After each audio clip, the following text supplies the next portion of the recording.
నమస్తే welcome to our channel. నేను ప్రియా కౌశిక్. తమ్మారెడ్డి భరద్వాజ ఈ పేరు సినిమా పరిచయం ఉన్న ప్రతి ఒక్కళ్ళకి తెలిసిన పేరు.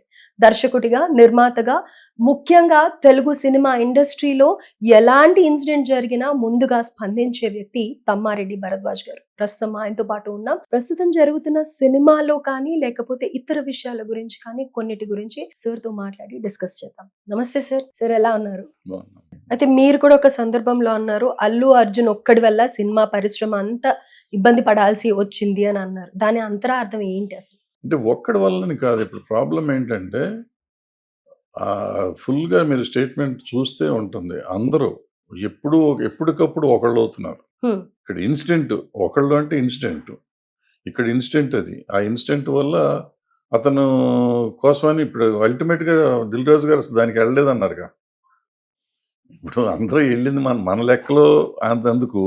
బట్ దిల్ రాజు గారు నెక్స్ట్ డే స్టేట్మెంట్ ఏమి ఇచ్చారు, మేము అసలు దానికోసం వెళ్ళలేదు, మర్యాదపూర్వకంగా వెళ్ళాము, లేదంటే ఇండియన్ హాలీవుడ్ లాగా చేద్దాం అనుకున్న ఇంటర్నేషనల్ హబ్ చేద్దాం అని వెళ్ళాము అన్నారు. తెలుగు ఇండస్ట్రీ డెవలప్మెంట్ కోసం వెళ్ళాము అన్నారు. ఇక దాని మీద డిస్కషన్ ఏముంది, మనం మాట్లాడదానికి మనకు హక్కే లేదు, పాయింటే లేదు ఇప్పుడు. సో ఎవరు తల ఉంచుకోలేదు కదా, ఇంకా వాళ్ళు వెళ్ళారు, వాళ్ళ ఇష్టం ఆయన వెళ్ళారు, వచ్చారు, సింపుల్.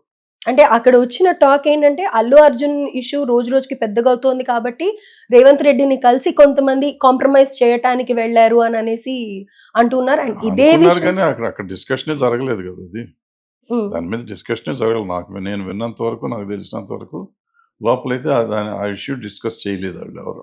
అయితే ఒక పక్క అల్లు అర్జున్ ఇష్యూ ఇంతగా ఉంటే, ఇంకో పక్క వైసీపీ బ్యాచ్ మొత్తం కూడా అల్లు అర్జున్ ని సపోర్ట్ చేస్తూ మాట్లాడుతూ ఉన్నారు. సోఫాలు పంపించాలి అని అంటున్నారు, కాంప్రమైజ్ అవుతుంది అని అంటున్నారు.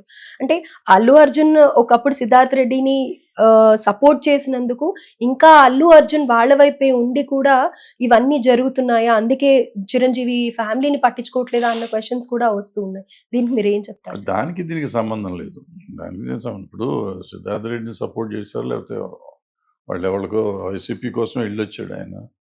వెళ్ళినంత లోపల ఇది అయిపోయాడు. వైసీపీ పార్టీలో ఆయన చేయలేదు కదా, వైసీపీ పార్టీ కాదు ఆయన. ఆ ప్రభావం ఎక్కువగా ఉంది అని అనేసి అంటున్నారు. అతని మీద ఎవరి ప్రభావం ఉండదు, అతని మీద అతని ప్రభావమే ఉంటుంది. అతని మీద ఎవరిదో ప్రభావం ఉండేది, ఏదో చేస్తాడు అనేది ఏముండదు. సో ఏదో క్వార్టరీ ఉంటుంది, వాళ్ళు చుట్టూతో ఉండేవాళ్ళు ఏదో చెప్తూ ఉంటారు, వాళ్ళు వింటుంటారు. ఈ హీరోనే కాదు, ఏ హీరోకైనా కానీ they have their own people. ఇప్పుడు మీరు అన్నట్టు ఇందాక ఎవరన్నా ఉండాలి కదా, చెప్పాలి కదా అంటారు. గైడెన్స్ తీసుకునే లెవెల్లో ఏ హీరో లేరు ఇవాళ. యాక్చువల్గా నిజంగా ఇటువంటి చిన్న గైడెన్స్ ఉంటే ఈజీగా సాల్వ్ అయిపోతాయి ప్రాబ్లమ్స్. ఈ ప్రాబ్లమే రాదు అసలు, ఫస్ట్ పాయింట్ సాధ్యమైనంత వరకు. ఆ ప్రాబ్లం ఏంటంటే they don't want to take any kind of guidance or anything. వాళ్ళు ఇష్టం వచ్చిన వాళ్ళు చేసుకుంటూ ఉంటారు, ఆ పక్కన ఉన్న వాళ్ళు చెప్తూ ఉంటారు. కానీ ఒక మెచ్యూరిటీ లేకుండా బిహేవ్ చేస్తున్నారు అనేది ఎక్కువగా వినిపిస్తూ ఉంది కదా అల్లు అర్జున్ కి. అంటే సభాముఖంగా ఏవి మాట్లాడాలి, ఏవి మాట్లాడొద్దు. ఇప్పుడు అల్లు ఫ్యామిలీ, అల్లు అర్జున్ సినిమాలు కానీ, లేకపోతే ఇటు రామ్ చరణ్ సినిమాలు కానీ, పవన్ కళ్యాణ్ సినిమాలు కానీ, అటు ఆ కాంపౌండ్స్ నుంచి వచ్చిన ఏ సినిమాలు కానీ, టీజర్ కానీ వాళ్ళు ఉన్నారు అంటే అందరి ఫ్యాన్స్ ని ఎక్స్పెక్ట్ చేయొచ్చు. పవన్ కళ్యాణ్ ఫ్యాన్, చిరంజీవి ఫ్యాన్స్ అందరిని ఎక్స్పెక్ట్ చేయొచ్చు. అలాంటప్పుడు తను పాస్ చేసే కొన్ని స్టేట్మెంట్స్ కానీ, తను మాట్లాడే మాటలు కానీ డెఫినెట్ గా ఎఫెక్ట్ ఉంటాయని ఎక్స్పెక్ట్ చేయడా? ఏం ఎక్స్పెక్ట్ చేస్తారు అతను? ఇప్పుడు నా సినిమా నేను చేసుకుంటున్నా, నా సినిమా చేస్తాంటే ఇంకో హీరోని గురించి మాట్లాడమంటే ఎందుకు మాట్లాడాలి? నేను మాట్లాడని ఉంటాడు, అంతే కదా జరిగింది. దాన్ని మనం తప్పుగా ఎందుకు తీసుకోవాలా? ఇప్పుడు ప్రాబ్లం ఎక్కడంటే ఇతని సంగతి ఒక్క నిమిషం ఉండండి. ఏంటి చెప్పండి, అది కాదు ఏంటి అంటే నాకు ఎవరితో సంబంధం లేదు, నా ఫ్యాన్సే అని అనేసి ఆయన అంటూ ఉంటారు కదా. అంటే అక్కడ ఇండైరెక్ట్ గా కూడా నాకు చిరంజీవి ఫ్యామిలీతో అవసరమే లేదు అనే స్టేట్మెంటే కదా వస్తుంది. ఎవరితో అవసరం లేదు అని అంటే అంతకు ముందు చిరంజీవి నా దేవుడు అన్నాడు లేదా? అప్పుడు అన్నారు. ఒకసారి స్టేట్మెంట్ ఇచ్చినాక అది స్టేట్మెంట్ హోల్డ్స్ గుడ్ కదా. ఇప్పుడు పెరిగాడు తను అక్కడ ఎక్కడ నథింగ్ నుంచి వాళ్ళు నెంబర్ 1కి వచ్చాడు. నెంబర్ 1కి వచ్చినాక తనకు కొంత ఉంటుంది కదా, మనిషి పెరుగుతున్న కొద్దీ ఉంటుంది. సో కొంచెం సెపరేట్ అవుదాం అనుకుంటే తప్పేం లేదు కదా. అది ఈ విధంగా ఎక్స్ప్రెస్ చేయడం అనేది ఎవరు కూడా తీసుకోలేకపోతున్నారు కదా. ఆఫ్ కోర్స్ తీసుకోలేదు అని మీరు అంటున్నారు. తీసుకోకపోతే వాళ్ళ పుష్ప ఎందుకు నెంబర్ 1 సినిమా అయింది ప్రపంచం, భారతదేశానికి? ఈ నెగటివ్ టాక్ కూడా ఫెచ్ చేసింది అనుకోవచ్చు. నెగటివ్ టాక్ సినిమా చూస్తారు, నెగటివ్ టాక్ మైనస్ చేస్తారు, జీరో చేస్తారు. ఇంకా ఏముంది సినిమాలో అనేసి పిచ్చి మాటలు ఇవన్నీ. సినిమాలో దమ్ముండి ఉంటే, హీరోలో పవర్ ఉంటే సినిమా చూస్తారు. సో నెగిటివ్ టాక్ చేస్తే వస్తుంది, పాజిటివ్ టాక్ చేస్తే వస్తుంది అనేది అంతా మానభ్రమలు ఇవన్నీ. సినిమాలో ఉంది, ఆయన వచ్చింది, ఆయన ఆయన ఆయన కూడా కష్టపడి ఉంటాడు, సినిమా పే చేసి. డెఫినెట్. అవును. మొత్తం టోటల్ 6 ఇయర్స్ అని అనుకోవచ్చు వాళ్ళ జర్నీ. 'పుష్ప 1' కానీ, 'పుష్ప 2' కానీ. అయితే ఇదే సందర్భంలో అల్లు అర్జున్‌కి, సుకుమార్‌కి కూడా చెడింది అని అనేసి టాక్ వస్తుంది.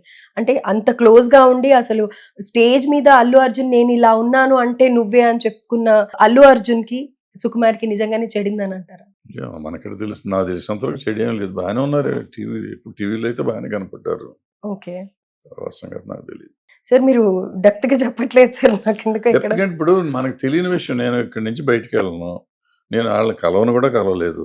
సుకుమార్‌ని నేను హార్డ్‌లీ ఎప్పుడో చిన్నప్పుడు చూసాను నేను. చూసి 10 ఏళ్ళు అయిపోయాయి సుకుమార్‌ని చూసి. అల్లు అర్జున్‌ని చూసి కూడా 2 ఇయర్స్, 3 ఇయర్స్ అయింది నేను. వాళ్ళిద్దరి మనసులో ఏముందో, వాళ్ళిద్దరు ఏమనుకుంటారు, నేను ఎట్టా జడ్జిమెంట్ ఇస్తాను ఇక్కడ అంటే కూర్చొని.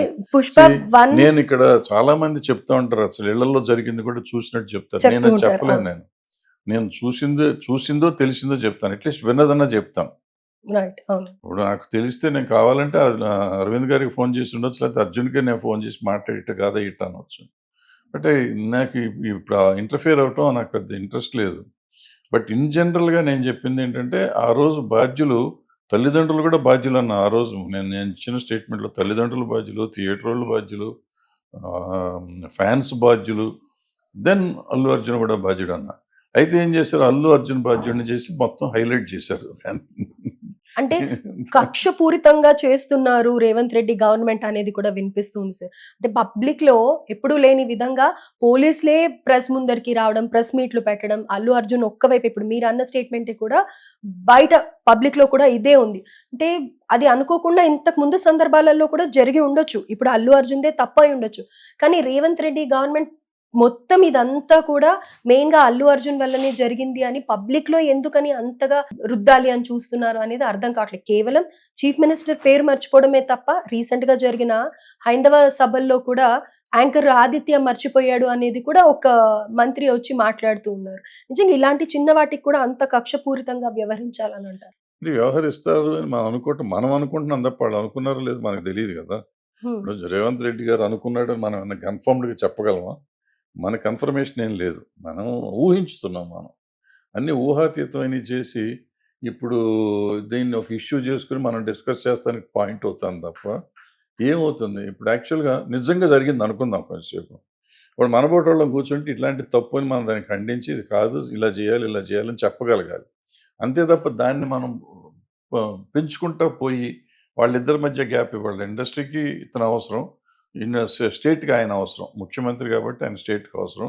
ఇవాళ నంబర్ 1 సినిమా చేసిన హీరో కాబట్టి ఇతను కూడా మనకు అవసరం. వీళ్ళిద్దరూ బావుంటే, వీళ్ళిద్దరి మధ్య విషయం కూడా బావుంటే మనుషులకి కొంతమంది సమాజానికి హెల్ప్ అవుతుందనేది మనం ఆలోచించాలి తప్ప, వీళ్ళిద్దరిని విడగొడదాము, ఇంకా ఎక్కువ చేద్దాం, అగ్నిలో ఆజ్యం పోద్దాం, ఇంకొంచెం గడ్డేసి మంట పెంచుదాం అనే ప్రయత్నం చేయకూడదు కదా. అంటే చూసే వాళ్ళకైతే డెఫినెట్‌గా ఇది కక్షపూరితమేనా అని అయితే ప్రశ్న వస్తోంది. But still okay. ఎందుకు కక్ష ఉంటుంది చెప్పండి? నా ఒక మాట నాకు చెప్పండి. ఎందుకు ఉంటుంది కక్ష? ఏమి సంబంధం ఏంటి? అల్లు అర్జున్ ఎవరో, అతనెవరో.